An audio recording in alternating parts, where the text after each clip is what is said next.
meisjes 6, 7 jaar. Zij rijden een vierde manche. Indie Schepers van het BMX Dream Team. Kim Huizing van de Spartanen. Amber Walravens, Ammerzooien. Marit Boer, Unitas Assen. En Sharon Huismans, Rapid Wheels.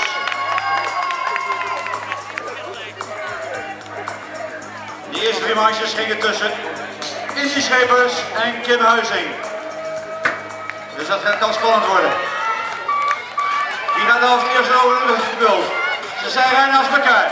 Kim en Indie. Op dit moment gaat Indie als eerste naar de binnenbocht. Ja, houd het even achter. Houd het even in de gaten, dames en heren. Het zijn dus 4 kwalificatieritten. Deze worden als vol bijgerekend de 4e afsluitende rit.